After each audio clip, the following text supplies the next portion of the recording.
Hey everyone, welcome back. Betsperts Golf, joined by Andy Molitor to talk about the Mexico Open. Lovely Puerto Vallarta at the Vidanta Club. Very. Hey, that's all the Spanish you're going to get from me today. A little bit of accent. It's the Jon Rahm Invitational, as producer Dan joked about before the show. Andy, how we doing? Good. Yeah. Fun. I actually kind of like the format last week. I know it's not like exciting and there wasn't just a massive amount of names, but it is kind of a weird, like you mentioned, a little 2 week respite during the height of draft season that I don't mind. And then we get a couple good events, and I don't remember the order if it's Wells Fargo and then Byron Nelson or Byron Nelson and That's then Wells correct. Fargo. Either way, both very good events coming up. We're gonna have decent fields, really good courses. Truthfully, like as far as the resort courses go, the more I check this one out, and the more I remember from last year, this isn't a bad course. Like, I mean, as far as like difficulty for a professional golfer, it is a horrible course. Like, hey, what kind of defense do you have here if you don't find any of the bunkers? I don't know, man. Hopefully the wind kicks up. That's it. Otherwise, we're shooting some scores, and I mean, it did kind of feel like you remember the film, The Great White Hype. I do. One of my actually low key film I like quite a bit. I haven't watched in a while, but remember how he just kind of getting his ass kicked by the Irish kid and then he just, oh, I forgot, I'm a really good boxer and you're not as good as me. I'm going to win this fight at the end. Kind of what it felt like. Like it felt like Rom was kind of trying for 3 days, and maybe it feels like I'd have to go check the leaderboards, but it feels like he was just kind of middling, and then part of Saturday, and then all of Sunday, it's like, oh yeah, I forgot. Like, I'm just so much better at golf than most of you guys. I should just go out and win this. Like, and I think it was good for him mentally too. Like, it just kind of sparked something in him. At the beginning of the year, it was Rom, and then he didn't really do anything. It sucks to say like, hey, top fives don't impress people. Right. You, Yeah. you don't get your name etched on a trophy for a top five, and then he won this, and I think he's won 7 events since. So it's maybe it was important to him, and that is the key little narrative being pushed around right now. It's like, man, he's not in the same spot. He's won like 3-4 times on tour this wraparound year, whatever. Does he really need this to like get anything going like he did last year? No. Is he gonna care? Maybe not. Is he still like the best golfer? Was he low in the first 2 rounds? I felt like it was the other way around. Last year, Was he leading after the first round? For some reason, that's not what I had in my head. yeah. Let me see. I don't know if he was leading, but he. I Maybe mean, other people struggled on the weekend, and his 68, 69 were just enough to like, you know, maintain pace. I'm not sure what the yeah, wins. he came out and shot 64 in round one and 66 in round two. So yeah, he came Never out low mind. right away. It just felt like he wasn't like really getting after it, and he shot a 64. I guess that's what you get when you get Jon Rahm at that point. But Yeah, so right, we talk about it. I remember last year too. It was like he was coming in with bad form. I mean, not really. All relative, and Rom is relative to his basically his own tier. But 55 of the players, he was ninth in match play, and then T27 at the Masters heading into this one. So like before, and he hadn't won for a little bit, and that's kind of where these types of guys are. They're measured against again a very different curve than the rest of the world. So yeah, I don't know. I think that you can make the case that he is going for a reason. I think he does care about this. It is I guess, an international event. It's Spanish country. He's, obviously a Spaniard. No one else is here. There are 8 of the top 100 guys, yeah, it's rough 3 in the after top that. 50. It's not great. So yeah, I get it. Like last year, yeah, he wanted, maybe you could say, hey, he needed it to kind of jumpstart the season, and it worked theoretically. Like he had a decent end of the season. Obviously didn't win anything on the PGA Tour until we got into the swing season on the Euro side, but he's obviously hit the ground running so far this year. So yeah, I mean, and that's the thing is like, I don't know. He's just, I think at this point with these guys' schedules, if you commit to something, like I got to go down here anyway. I'm gonna probably try to. It's the old Bill Russell. Like, there's a Yeah, game going to be played today. One of us is going to win the game. I might as well win the game. Like, I got to do it anyway, right? So like, he's down there to play, and he's just so much better than everyone else. And maybe that's why I didn't feel like he came out blazing, because you know who else shot a 64 in round one? And it's funny, you say this name now, it's not the same as saying it a year ago. Kitayama, who did finish second. He had a 65 from your boy Aaron Wise. Jonathan Bird shot a 64 here on round one. Trey Mullinex 64. Aaron Rye 65. Let's put a pin in that for later if we talk first round leader. Brendan Todd shot a 64 here in the first round. Oof. And a smattering of 65. So like you kind of have to shoot, I think 65, 66 to be in. I'm not sure what the weather did on the weekend. It looks like scores in general were higher, but like Finau put up a 63 on Sunday. Apparently there's some classic Tony. There's some birdies to be had here. So yeah, we'll let's get into the course, because like I described it real briefly by saying it's a resort course, because it kind of is a resort course. But I mean, there's some stuff, and we did talk about this a little. Like the wind is your main defense, I suppose, in the afternoon. But Paspalum, I don't know how much you know about Paspalum. Not very frequently used on the courses we're looking at. I guess it's a little grabby. If you're looking at driving distance, you might want to look at carry distance a little as well. Some of the guys who have different angles of ball flight are actually going to have better, because you're not going to have the run out on this. It's going to be a little differently. The rough is short, but it's still grabby, like we said, and the greens are passable as well. And 106 bunkers. It is a lot of bunkering, but again, from what I did looking into it, it's like, man, there's still so many ways to just stay out of trouble here. And the 12 holes have water danger. But again, the fairways are how wide, Ryan? 1 million feet? Yeah. I think we say you can land a 747 on them, which is, indicative of, to your point. So I think the combination of things, right? It's a resort course, and then as you can read here, wide fairways, short rough. So like it just sets itself up to be, again, if the wind is not an issue, the scoring conditions, that's where you're going to get the 64s and 65s frequently from. And what was interesting too is the names that you gave there too. So, but yes, it's long, but you throw a Brandon Todd in there too. You're telling me like there are other ways to navigate this course. You don't have to just be a bomber. Aaron Rye, another one who's not necessarily long off the tee, but when these guys can absolutely like grip it and rip it, it's kind of a different beast. I was looking at it too. You don't have many events where guys use basically driver every opportunity that they can, basically, right? So non-par threes. And you have a little bit of a different dispersion of holes here as well, which makes it a little bit different. But like everyone went driver all the time. There were only 3 guys in the top 15 that didn't average over 300 yards off the tee for this event last season. So that's unusual. When you're typically looking at leaderboards, like you really need to lean on the distance advantage here. Again, brings the par fives in play and just, again, set yourself up with shorter irons into even the longer par fours. So yeah, distance, as you mentioned, carry distance, that's something you can use in our customizable stat database too, to kind of filter in and build a model. Like carry distance, I think, is a good call out by you, because we will have probably a little less run out than normal. You need to kind of just be able to carry in the air. Yeah. I did I did do that when I ran some models over on Betsford's Golf this week. And then I think somewhere in one of Ron's tweets he has just mentioned, he has like 3 or 4 about the Mexico Open now already, but one of them was something along those lines. Yeah, it was 78% of drives are 280 yards plus. There's not a whole lot of laying up here. It's not a true bomb and gouge course, but man, if you have some bombers you like, it's usually, I feel like we've always done this year. It's like, hey, distance helps here, but it's not the end all be all.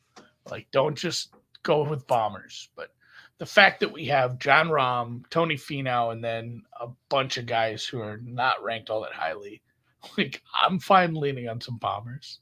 Like, if their golf game has led them to a spot where they're ranked, 104th, and you just have a shitload of that same guy, and I know there's a bunch of guys that are rated quite a bit higher than that, but you have a whole bunch of that guys. And like, if you're trying to break ties, I mean, distance and not even accuracy so much. We talked about the wide fairways and the less than penal rough, just like straight up distance, carry distance. Like I'm weighting it higher than I normally would. And I hate weighting bombers high, but bomb and gouge works here. Not only that, but like the greens are huge. Like if you got a bomber who has a good lag putt, like that guy is probably going to find some 65s this weekend. Yeah, so like about 6.5 yards driving distance higher, a long history. You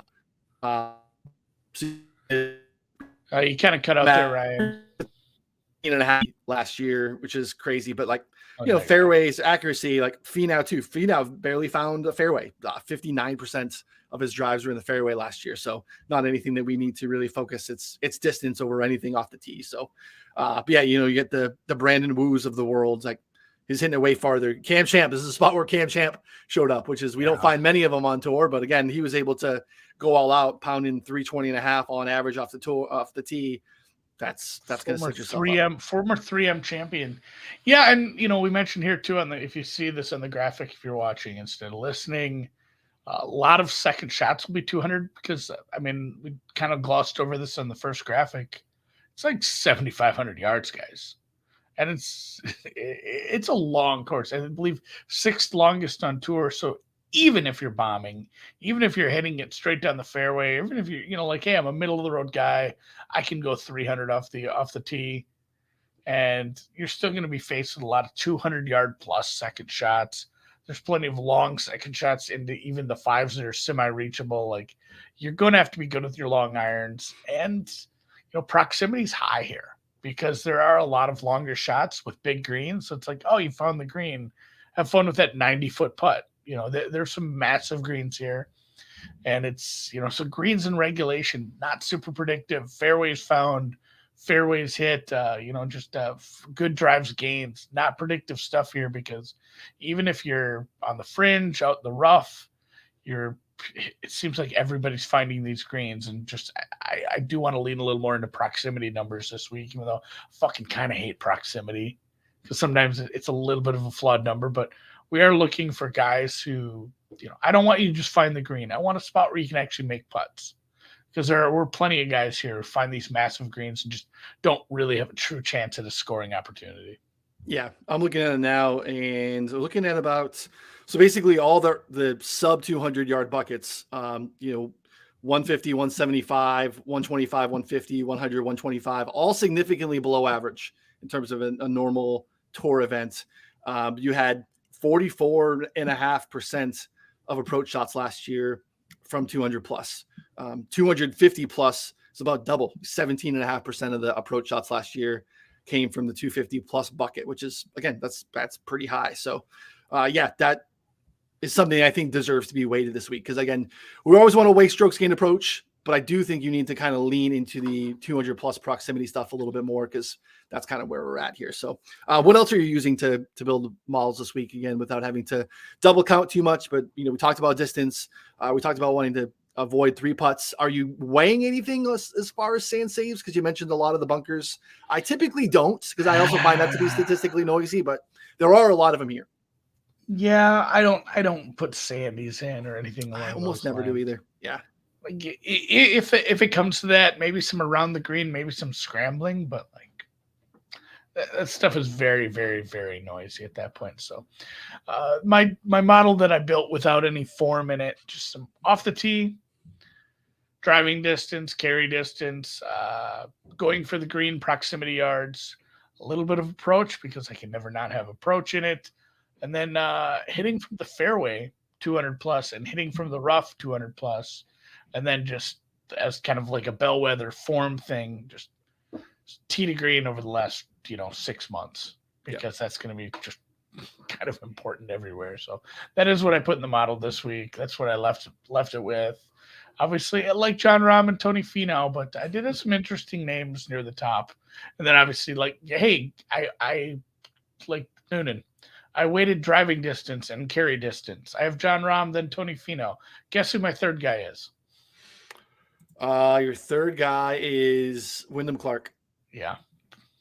Yeah. Like, and it's one of those where it's like, after I hit this button, I know who my top 3 are going to be no matter what. Because I think there's not a lot of ways you could run a model, and it's not Rahm and Finau 1-2. But the fact that I put driving distance, carry distance, and it's like, man, Wyndham Clark's third and Luke List is going to be in the top 10, isn't it?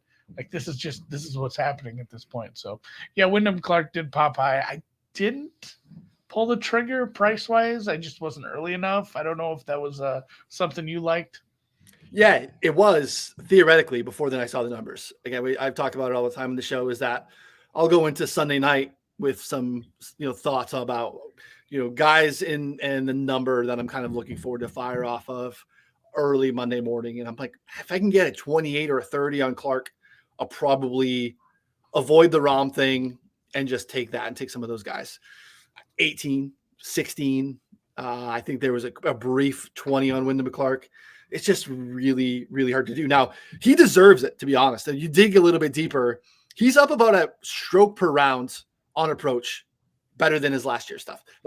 So the distance is there, some of the other stuff, because he's always been a pretty solid putter, but the approach stuff is massive. He hasn't been better than negative 0.3 on approach in his career. All of a sudden he is. So you see here on the screen, if you're watching on YouTube, first of all, we appreciate it. Thumbs up on the video, share it, all those things. Podcast form, rate, review, all of it. We appreciate it. You can do both. 7 T16s or better in his past 14 starts. He's made the cut in all of them. But really hot of late with 3 T6s or better in his past 4 starts.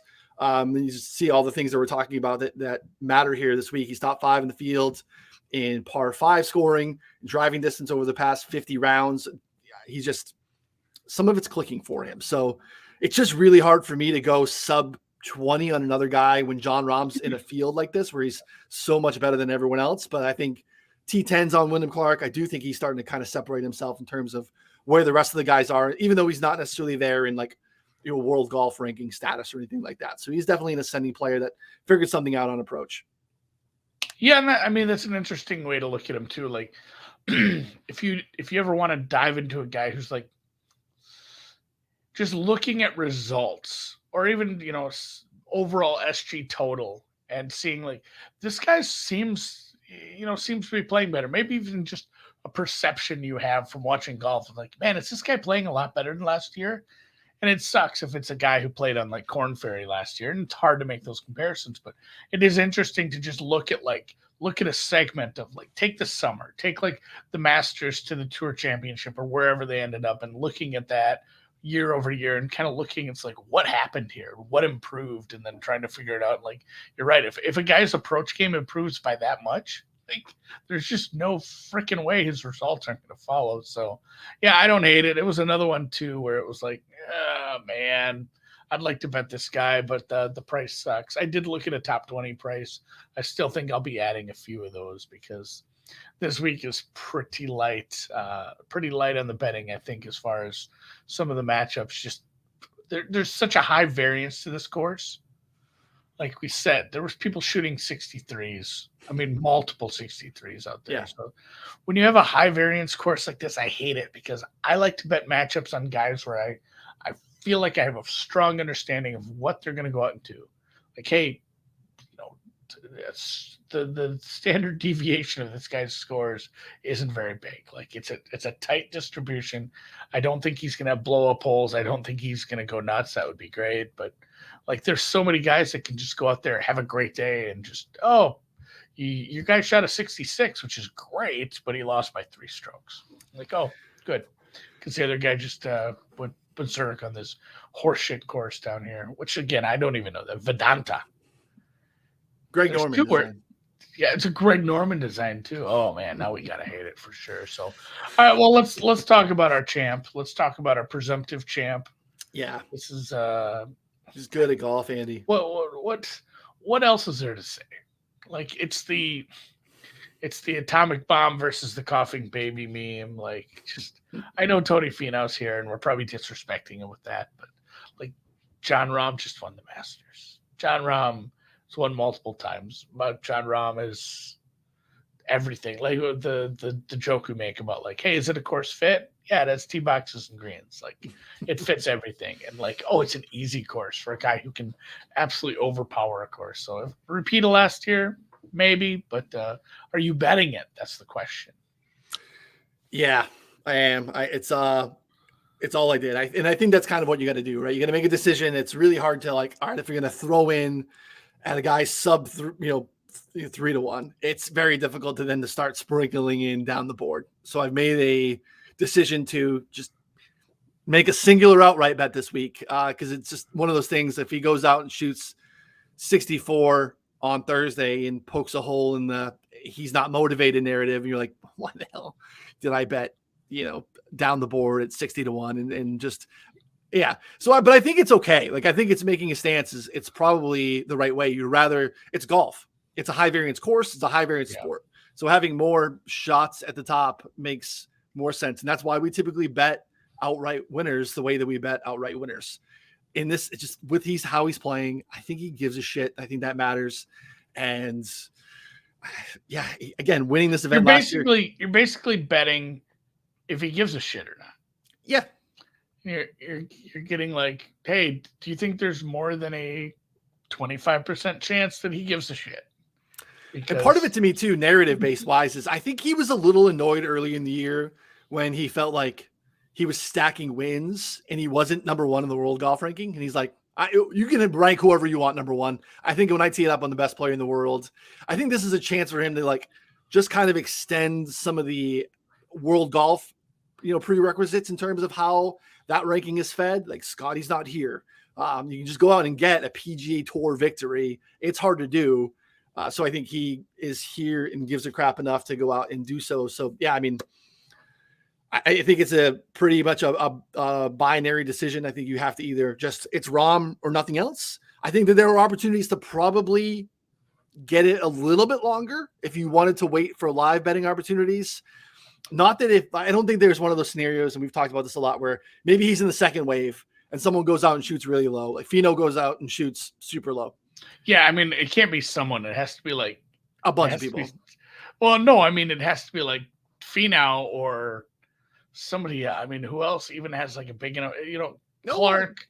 I mean, somebody with like wins. Somebody with a name. Like it can't be. Oh my God, even like Wu, who played well here last year. It can't be somebody with a name. It has to be like Finau and Clark or Finau and Woodland. Finau and oh man, at that point I've run out of names at this point. Like we're down like Patrick Rogers territory, but it probably has to be Finau and another like known quantity at that point. There's not so many of them, so like trying to get a live number, you're just playing with the third rail there, guys. Yeah. So I think maybe on like the weekends or something like that, if he's off to a little bit of a slow start, maybe you can get into a 4-1 or a 5-1 on Rahm. Like I just don't think we're going to see an absolutely mashed number on him. So I would typically wait in the scenario. Whatever. I feel like he's the guy. I think he gives a crap, and I'm willing to make a little bit of a different position. Now I bet it a little different than I typically would. I typically play outrights to a 2-win number. Played a little bit lighter as well. And I'll go heavier with some finishing positions, but he's getting more than I typically allocate in a week to outrights. So the way I had to change it up a little bit, but yeah, he's my guy, and I get it. It's one of those things like you can't even share it on social if he wins. Oh yeah, great. You picked Jon Rahm at the Mexico Open where he was sub 3-1. Like great job, great tout. I started an argument about that on Twitter one time where it was like, it wasn't something this extreme, but I said, even like the Masters pricing, it was something around those where it's like, hey, you bet a golfer to win the tournament and they were the favorite at like 8-1 and they won, and everyone on Twitter is like, oh, nice job, you fucking chalk donkey. Right. But if you pick the right tight end to be the first touchdown scorer at 8-1, it's like, oh man, what a call. Like, yeah, there's this cognitive it's wild. Like it's true though. It's so true. No, but I mean the main point stands. I think you do have to bet this a little differently. Your strategy does need to change. I know that's been the most interesting thing for me, and I spend too much time on Twitter, but I enjoy Twitter. I especially enjoy golf Twitter. You guys are great. But I love seeing how people are betting this because there are some people that are just going about it completely differently. Is our guy Brian Kirshner is convinced that he should be betting into the without Rahm market. I'm not 100% sold on that strategy, but like if that helps him sleep at night because he doesn't have to worry about the big bad monster, I'm kind of cheering for him to get like a second place and cash, because I'm not sure I've ever seen someone catch on one of those markets where it's like without Rory, Rahm, and Scotty at the Masters kind of thing. I looked at those in Augusta. I did not bet into them, but my strategy's changed too a little. I've gone a little differently, and I went further down the board, further than I wanted to, but I found some guys that I think can pop, and I said I'm going to bet them. And I had a bit of a scare last week with the Canadians. I had some in the newsletter. I put the Canadians Hadwin and whoever. I can't even think of the poor guy's name right now, to finish top 20, and then I didn't bet them outright. And at one point in Sunday, they're leading the golf tournament. I was very worried by that. So I did some small outright bets, but every one of these is essentially a top 20 bet that I put an outright bet with it. So it's kind of an each way. It pays 20 places, guys, just a little differently. So did you consider? Did you really did you give it any thought? I did because I bet him last year. I bet him to win here last year. You parlayed it with some stuff, didn't you? I took somebody who bets baseballs. Like they had 3 totals that day, and I like, oh God, I'm embarrassed for this. I think they were all like 8.5s, 9s. I sold them all down to like over 6.5s, like 3 minus 200, baseball totals with Rahm, whatever. It didn't pay a ton, but it's better than losing, I guess. So it was, and I did bet those baseball totals, just straight bets on their own at the normal totals. I don't know why I decided to sell runs or buy runs like that. Guess I'm an idiot, but I'll have a fun parlay with Rahm, I'm sure, at this point. So, but yeah, the first guy down the board. I don't know. Did you have any top 10s, or am I up here? I even forget what I bet. You're up. I have guys that I like, but I haven't made any of the bets yet. I would love to see what your outright selections look like. All right, so I found this. I looked. It's like he's 22-1, and then I went over to Chris, and the price was a lot bigger. So I did bet this guy, and I stand by this. I don't know his. He scares me. This guy looks like he's connected, doesn't he? Like he looks like he'd mess you up. But yeah, this is Gary. Doesn't he look like he could be in like? Look at him. Like he looks like he could be, in a crew. I don't know. He knows people. He does. He probably does know guys. But Gary Woodland, bomber. I wrote bomber of balls. He is second in the field in carry distance. I did look at carry distance, but he's a bomber. He can go long. He's one of the only guys here with some degree of pedigree. And he played well of late. Top 15 at the Masters. He's only missed 2 cuts this whole calendar year. I think the last one was in like February. I feel like he missed like Sony or something silly. One of the Hawaiian events. He hasn't had those blow up rounds, and he did play well here last year. I don't want to use course history too much ever, but he played well enough here last year, and he gained a ton tee to green. Like if you're comfortable coming into one of these, Central American / Mexican resort courses on Paspalum and just playing good golf tee to green, I'm fine with you it's a bad not bad, but it's not a big top 20 price. But for plus 120 for me trying to find, 20 golfers that I think will play better than Gary Woodland here, I struggle to find 20 golfers. And, there's always surprises at the top of the leaderboard. There's going to be some guys I didn't even consider that will be ahead of Gary Woodland most likely. But on average, I think his average finishing positions would be more like 14th, 15th, if that. Like just kind of a median projection, maybe even some around 10th. I know that doesn't completely jive with the outright numbers, and outright numbers are outright numbers for a reason. Yeah. But he should finish somewhere in the teens a lot more often than he finishes below that. So plus 120 felt good. And then, of course, I had to bet the best price I could find on him to win outright. Plus 28.54 at Chris. Who knows what it is now? It's probably 30. That's been my luck with golf outrights. No, you're. I don't see anything. Chris still has the best number. Domestics, the best I'm seeing is 28. So it's down to 22 on DraftKings. You get some 25s out there. It's 27.54 on Chris now. Ooh. CLV, baby. Well, CLV on the outright win. So I'll be cheering for him. Here's what's interesting to me. You look at his performance of late. It is, I mean, tee to green, he's fantastic. He has been a absolute unmitigated disaster on the greens for a bit. Last two events, though, Masters and RBC Heritage. Again, different putting surfaces, but impressive. Not just gaining on the greens, like solid gains on the greens. Masters plus 0.74 strokes on the greens per rounds. Heritage 1.12. So if you're getting even field average putting, like even last year here, where he said, you mentioned T24, he lost like a stroke per round on the greens, which is almost what he does more times than not. So if you're going to get maybe something there in terms of him figuring it out with the putter, that gets pretty interesting. So to me, it was like, as I mentioned, like I wanted Clark and Woodland. Those are the two names that I was thinking Sunday night. Yeah. If I can get some good numbers, if they're very different than Rahm, those would be the kind of guys that I would go to. Because I do think that top four is somewhat of its own tier in terms of actual, like maybe baseline talent, actual win equity. Obviously, Finau and Rahm are separate, but I do think Wyndham Clark, the way he's playing, and then Woodland's recent form too. So yeah, I like that. I like the number that you got, and he'll be on the card for a finishing position bet for sure. Yeah, Clark was my first cut, and I'm going to shop it. Like, what's the top 20 on him? I'm guessing minus 110, minus 120. Yeah, maybe a little juice here. Minus 120, 145 on MGM, where you get ties in full. Yeah, that's pretty much where you're at. You can get Woodland on FanDuel at plus 135 to T20, which is a pretty nice number.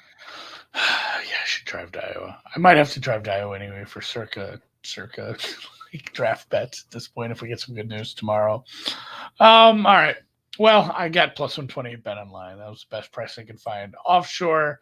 And then I did bet a couple of longer shots. These ones, I was really close to not even betting the outrights.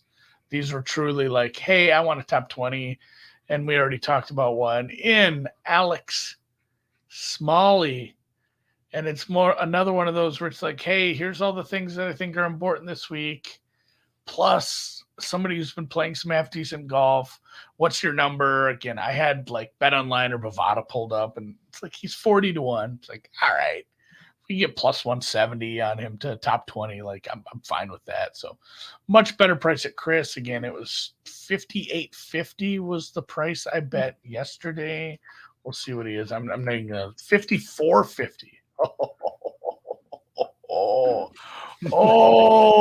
The market has spoken. Maybe there's a Reddit post about Alex Smalley and how we know he's going to win at this point. So, but yeah, as I wrote here on the screen, great tee to green and approach numbers over the past 6 months, just like solid. And again, if you put him in the Masters field, they don't look so great. But if you put him in this field, this is a guy who should be rising to the top.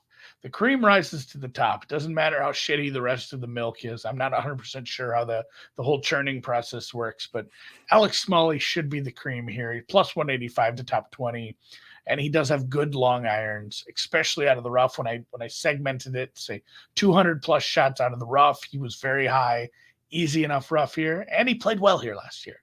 I hate form, especially at a course. But looking back at guys who played well at here and other resort courses like this in the Caribbean, Central America, etc., he was fine with that. So a top 6 finish here last year, plus 185 to top 20. Is that my favorite bet of the day? I don't know. I have to have one more. I have to have a newsletter bet that doesn't, jive with all this. So it might end up being Wyndham Clark, or there might be a mystery golfer. I'll have a couple names afterwards that I want to talk about, but one last guy, and this was truly a top 20 bet that kind of got morphed into oh man, you're 50 everywhere and 75 at Chris. Like I'm betting Ben Martin. This is the first time I've ever seen a picture of Ben Martin at this point. Same price. The price has not moved on this one currently, but finished 8th at Corrales Punta Cana. 2 other top 10s this year. It's another one where I don't have him finishing in the top 20, like on average, but the price is plus 225. So I have him finishing. Dan says I'm not entirely certain that's Ben Martin. I think it is. I have seen him golf a little, but I have him finishing in the top 20 more often than not. I should think this number would be a little closer to plus 150. So Yeah. plus 225 on top 20. I like that quite a bit. Good 3-putt avoidance numbers, especially as I go to, I hate saying smaller sample sizes because that feels wrong, but more recent sample sizes, which by their very nature are smaller than the biggest ones we're going to use. But his 3-putt avoidance has been good and it's been getting better. That's going to be huge here when you do have a longer putt that you're going to need to just like, all right, I got to bang a par here, because you don't shoot a 65 with 6 bogeys on the card. You need to par the ones that you're struggling on and take advantage of the scoring elsewhere. And then, yeah, we talked about sand a little bit around the green stuff. That was something too, is, we spoke to Wyndham Clark comparing year over year or even month over month. Around the green has been a weak spot in this game, if you look back. And his scrambling numbers, again, it's smaller sample size, but a more recent sample size, scrambling numbers and around the green has been a little better of late. So seeing some improvements there. I mean, you see what happens when Victor Hovland starts chipping well. Like, oh shit, this guy's like placing high in a couple tournaments in a row. Like, it's all it takes. Get rid of your one weakness, and suddenly you're cashing, 2-1 top 20. So last one that I had was Ben Martin, 75-1 at Chris right now. Maybe there's a better outright price on him somewhere. Top 20 plus 225. And as I've been reminded by the chat, like, I'm not getting the best of the number of bet online usually, but if you have FanDuel, DraftKings, even PointsBet sometime, if you're still allowed to bet there, there's better numbers usually in the legal books if you go hunting. And if you have questions on top 20s, obviously hit the Discord. If you go to MGM, it's going to be like, oh, this is the shittiest price. Well, it's because they don't chop. You can finish in a 82-way tie for 20th. And they will give you the same price rather than giving you back a 13-cent stake off like $100. So that's why that price is going to be lower. Same thing in the offshore market goes for Bovada. Their top 20 price is going to be considerably lower than anyone else's, but they don't chop. It matters. It matters, especially I think when you stay closer to the top. When I get top 10s, I do like to trend that way. Yeah. Yeah, so for transparency, in the model that I ran on the site, I have Ben Martin 9th and Alex Smalley 10th. So I think that their down the board plays are solid and ones that I can get behind for sure. So and the Ben Martin stuff, like, it looks like really one. I mean, he's been a little bit losing strokes around the green, as you mentioned. Looks like one really bad event that's probably feeding some of that. So yes, that could be pretty statistically noisy. He's been playing pretty good golf. So the other one that I thought was funny, and I hadn't really dug in until you mentioned it, and looking at last leaderboard, and again, I don't want to overrate literally 4 rounds of this event, but like the Brandon Wu thing is interesting because when you look at what he does well and what we're saying matters, I have him tops in the field not tops, but like inside the top 15 in 3-putt avoidance, putting from 25 feet out, par 5 scoring, long proximity. I have him 6th over the last 50 rounds. Like, he's kind of checking all the boxes. So it does make sense in terms of why he performed well here last year and what makes sense moving forward. So again, not adding to the outright card, but looking to kind of build out a finishing position card. I'm trying to get more into finding some good numbers in terms of matchups. I know Andy has a ton of success with the matchup stuff. So I always feel like, I really like these two guys. And they're always head to head. And it's like, I just never have enough options. I would love a book to be able to like create your own matchup. That would be a fantastic. Oh my God. Yeah. Because I've whined about this before. I said, like, I'll have guys that I have them earmarked. Like, I don't like your outright price, but I like you here. Like, your price just sucks. Like, the market likes you enough. If you match up against a guy that I don't like here, course fit, form, whatever I'm feeling, possible injury, I would love that matchup. And instead, I always get two guys I like matched up with each other, and then two guys I'm wanting to fade matched up with each other. I would love to flip those around and just see what the prices are, so I can evaluate it myself and think should I be betting into this market or not. So someday, Ryan. But Someone will. you know who popped kind of weird in the model and didn't, like I said, this was 90% course fit, 10% form.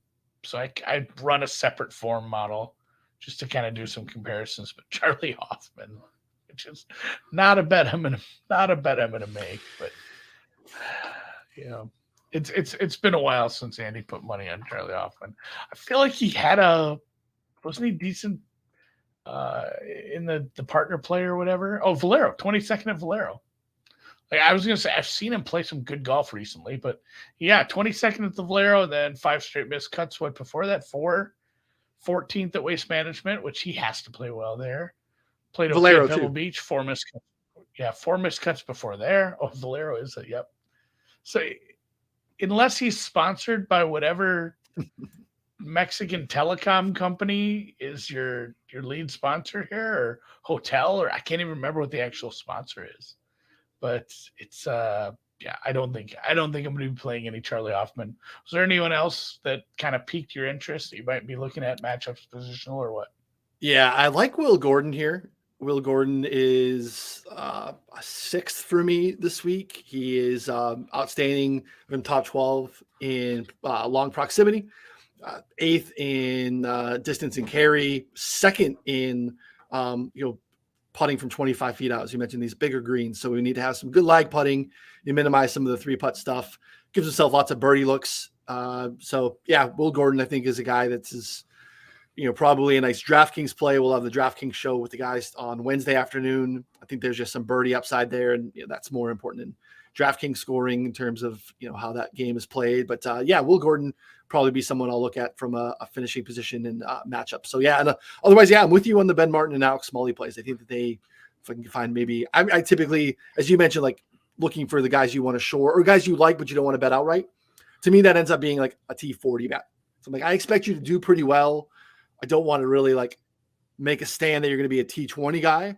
I'd much rather get something that's like just on the other side of like plus 150, something like that, and get you to T40, where the expectations aren't super high. But I did want to note that I liked you going into the week. So those are typically the bets I make. Yeah, Will Gordon was close for me. He's another one that's right on that list. Decent longer irons, good approach, good proximity when going for the green. Carry distance, driving distance was high enough. Tee to green numbers were good. Just the form wasn't, it wasn't great for a normal field, but for a field like this, it's like, you're damn close. So Will Gordon is again on the short list. The only other guy on that short list, Aaron Rye, who I don't totally trust for a full round, and I'll probably just do what everybody else is doing and bet an Aaron Rye first round leader. Yeah, that makes a lot of sense. I mean, Cam Champ, he's so bad, dude. But like, there's just these spots where he ends up playing well. And again, like we don't have any history, but like he's so long, and long in the betting markets too. Whereas you're going to get probably a pretty nice T40 on a Cam Champ. I would not want to watch it. But again, like those are the guys I'm kind of leaning on this week more than ever. I wish Pendrith was playing decent golf. He'd be on your card for sure. Yeah. He didn't pop up very high. Certainly not in form. Yeah. Kim Percy always does. Grillo, Lipsky, there's a bunch of Andy names that are high enough. Just not going to get any of my money. Højgaard, seeing a lot of steam on him. Those numbers are beat up for the most part. Yeah. I'm not certain about him. I'm not certain enough. If he does well, kudos to everyone to bet him, because it seems like the entire Twitter sphere not only bet him, but when they bet him, they copy and pasted his name from the sports book to their Twitter because they did the fancy O with the cross through it. So, it's I don't know. Anything else on Mexico before we call her a week and figure out some more betting? No, that's it. Got You know, you draft can steam to chase. hopefully we have some drafts. You can parlay Rom with you know, the Will Levis to go number 2, and you know, and Noonan's happy for the weekend. Yeah, I can't wait till they start calling names on Thursday. So, all right, we'll catch you guys in the Discord. We'll catch you guys on the Twitter. Monthly subs are $20 right now, and it is April 25th. So that lasts from this day until the same day the next month. Not even 100% sure on that. I didn't say that with a ton of confidence, You but didn't. a monthly sub will get you. What's the name of the course? Oak Hill. So there's a golf course in town called Oak Summit. It's where I go because they have the driving range I like. So I almost said Oak Summit. That's why I just stopped and deferred to you. But yeah, Oak Hill. You're getting yourself a major with the $20, guys. So let's go. We'll see you guys next week. And as Noonan said, catch the DFS show tomorrow afternoon with the guys talking DraftKings, helping you set your lineups. Had some pretty good luck last week with some of the users. I saw some green lines. I saw some cash, guys. Good job.